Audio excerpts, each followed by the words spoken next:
Reciban cordiales saludos.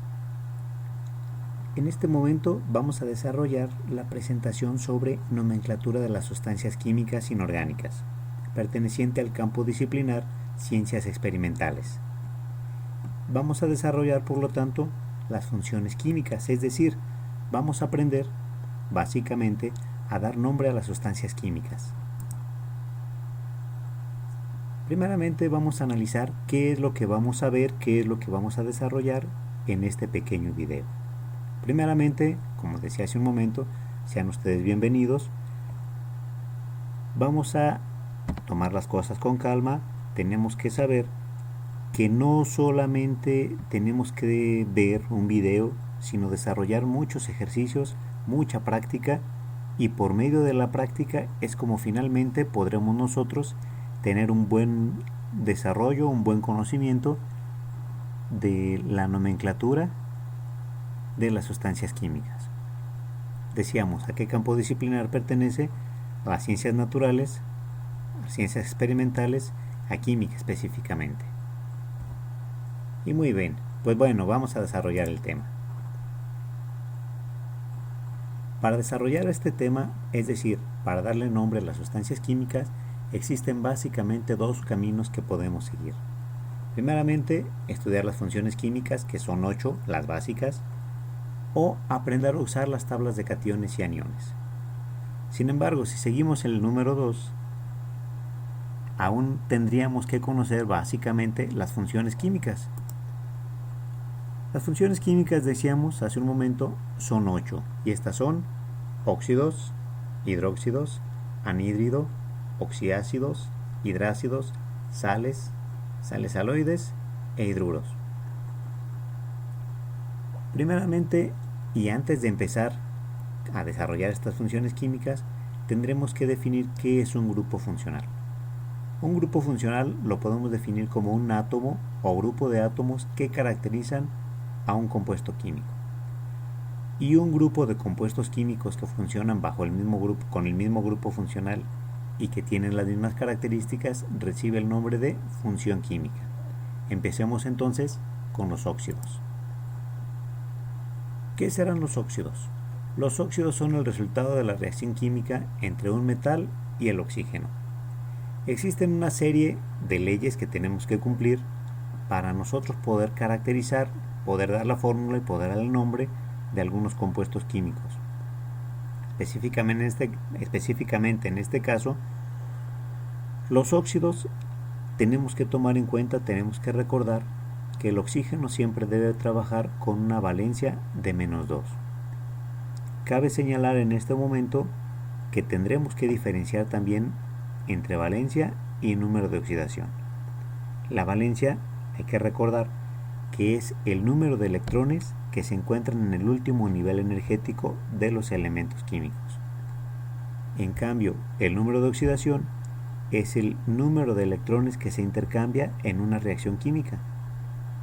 Muchas de las veces, la mayoría, numéricamente resultan lo mismo, siempre y cuando no estemos hablando de un metal puro o de un elemento en general que sea puro, porque entonces su número de oxidación será de 0. Vamos a tomar en cuenta, decíamos entonces, que el oxígeno funciona con una carga eléctrica de -2 y los metales serán en este caso los que estudiaremos solamente los de la región de los representativos en la tabla periódica. ¿Por qué? Pues porque son más estables, más fácilmente caracterizables, más fácilmente de hacer referencia a ellos. Los ejemplos que aquí podemos observar son con el sodio, óxido de sodio, óxido de potasio y óxido de calcio.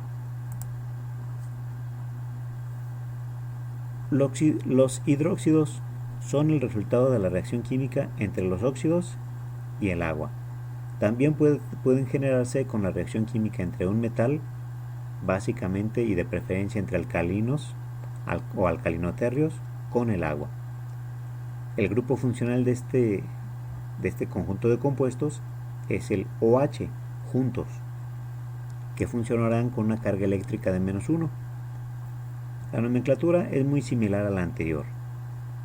Como ustedes pueden ver, hidróxido de sodio, hidróxido de litio o hidróxido de aluminio.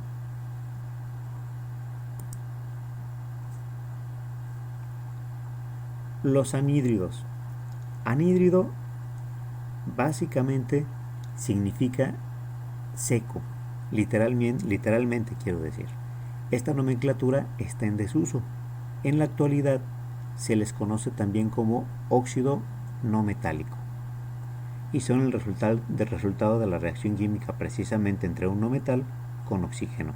Los ejemplos que aquí tenemos son CO2, anhídrido carbónico o dióxido de carbono, monóxido de carbono, anhídrido nitroso y pentaóxido de bifósforo. Los oxiácidos. Los oxiácidos son el resultado de la reacción química entre un anhídrido con el agua. Como ustedes pueden ver aquí, H2O más CO2 nos da como resultado H2CO3, que recibe el nombre de ácido carbónico. La nomenclatura de los ácidos es fácilmente caracterizable. ¿Por qué? Pues porque siempre tenemos que empezar con la palabra genérica ácido y después tenemos que hacer referencia al no metal de acuerdo a la valencia que se esté generando, que esté presentando en el compuesto. Ácido carbónico, ácido sulfúrico, en este caso tenemos representado ácido nítrico y ácido fosfórico como H3PO4. Los hidrácidos son un grupo de ácidos relativamente fácil, relativamente sencillo. ¿Por qué? Pues porque resultan de la reacción química entre el hidrógeno y un halógeno. Se sabe entonces que los halógenos se encuentran en la familia 7A de la tabla periódica, es decir, prácticamente en el extremo derecho de la tabla periódica, en la penúltima columna. En esa familia, todos los halógenos van a funcionar con una valencia de 7, es decir, tendrán 7 electrones en su último nivel energético. Por lo tanto, serán electronegativos, es decir, atraen electrones. Y para cumplir con la regla del octeto, si tienen 8 electrones, es mucho más fácil que atraigan uno más y cumplan con esto los 8 electrones necesarios para ser estables. Por lo tanto, ya todo esto, si solamente les hace falta un electrón, pues reaccionarán fácilmente con el hidrógeno. Como ustedes pueden ver, la reacción que estamos ejemplificando es H2 más Cl2, es decir, más cloro 2, hidrógeno más cloro, nos da como resultado ácido clorhídrico. Y podemos observar algunos ejemplos: ácido clorhídrico, ácido bromhídrico, ácido yodhídrico. En este conjunto de compuestos, la terminación siempre es hídrico. Oxisales. En general, las sales son el resultado de la reacción química entre un ácido y una base. Tendremos por lo tanto oxisales o sales aloides dependiendo de cuál sea el ácido que está reaccionando. En este caso, si tenemos oxiácidos, tendremos como resultado una oxisal.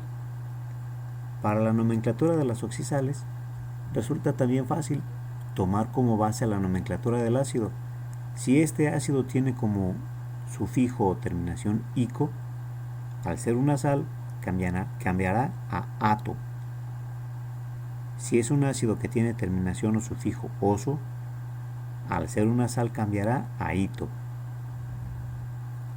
Así, por ejemplo, si una sal proviene del ácido sulfúrico, la terminación de la sal será ato y por lo tanto se llamará sulfato. Como el ejemplo que tenemos ahí, sulfato de sodio, su fórmula es Na2SO4. Los siguientes ejemplos son hipoclorito de sodio, que es un compuesto oxidante y usamos para blanquear la ropa, y KMnO4, permanganato de potasio. Las sales aloides, igualmente provienen de la reacción química entre una base, pero en esta ocasión con un ácido hidrácido. La nomenclatura también resulta relativamente fácil. Primeramente se hará referencia al no metal con terminación uro y después se hará referencia al metal. Observemos los ejemplos que aquí tenemos, como el cloruro de sodio, que es una de las sales más comunes, es la sal de mesa, yoduro de potasio y cloruro de calcio. Finalmente, los hidruros. Los hidruros son un conjunto de compuestos fácilmente observables. ¿Por qué? Pues porque en todos los compuestos que hemos visto anteriormente, en todos los grupos funcionales, el hidrógeno normalmente se pone de manera inicial. Tomemos en cuenta que en todos los demás compuestos el hidrógeno siempre funciona con una carga eléctrica de +1. Aquí lo contrario, estará funcionando con una carga eléctrica de -1. Por lo tanto, se pone en segundo término. Observen entonces, reacciona con un metal, decíamos de preferencia alcalino o alcalino-térreo, que son la familia 1A y 2A de la tabla periódica. Los ejemplos que aquí tenemos son el hidruro de sodio, hidruro de calcio e hidruro de aluminio. Una segunda forma de estudiar la manera de formar compuestos químicos y darles nombre es por medio de tabla de cationes y aniones. Observemos como en esta tabla que aquí estamos presentando, cómo se trabaja la tabla de cationes y aniones. Es muy simple. Nosotros, primeramente, dependiendo del compuesto que tengamos que formar, tendremos que buscar al catión, posteriormente al anión, intercambiar las cargas eléctricas yendo su valor como subíndice para el contrario, es decir, la carga del catión se irá como subíndice para el anión y la carga del anión como subíndice para el catión. En el caso que aquí presentamos, observemos, vamos a generar cloruro de calcio. Primeramente buscamos el ion calcio y observamos que tiene una carga eléctrica de +2. Después buscamos al ion cloruro y observamos que tiene una carga eléctrica de -1.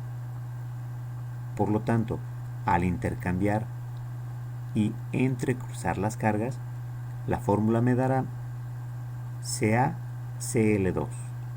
Con esto estamos nosotros observando, estamos generando un compuesto eléctricamente estable.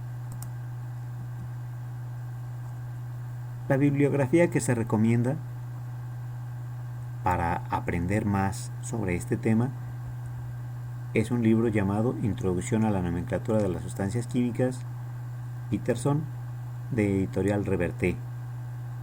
Otro libro también muy bueno, de nombre Química, la ciencia central, autores estadounidenses Brown, Lemay y Borsted, editorial Prentice. Como podemos nosotros saber, también existen una gran cantidad de videos en internet. Se recomiendan los que tienen alta definición, en este caso, por ejemplo, el video llamado Formulación y nomenclatura química inorgánica, del cual compartimos en esta parte su liga, su enlace. Finalmente, contestando a la pregunta, ¿qué elementos consideras que aporta la realización de sesiones síncronas? Desde mi punto de vista, los elementos que se considera que se puede aportar en una sesión, en la realización de una sesión síncrona, es primeramente el acercamiento, el conocimiento entre los elementos que forman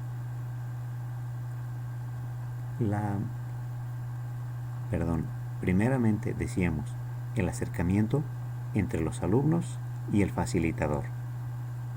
Es decir, con este acercamiento se van a vencer muchas barreras, se romperán hielo también, llegarán a conocerse aunque poco, pero seguirán o sentirán los estudiantes que hay un motivo, hay una motivación, hay quien está esperando que ellos realicen actividades, se den cuenta, por lo tanto, que las personas que están realizando todas estas actividades son precisamente eso, personas, y no solamente el vacío como llegan a sentirse ellos, como que a nadie les importara, a nadie les interesara si continúan o dejan de hacer sus actividades. Por lo tanto, es en general la motivación, lo que se está aportando con una realización de sesiones síncronas. Bueno, muchas gracias. Esperemos que esto funcione, que les sea de utilidad a los estudiantes y pues estamos en contacto. Mi dirección electrónica es cervantes187@hotmail.com. Gracias y hasta pronto.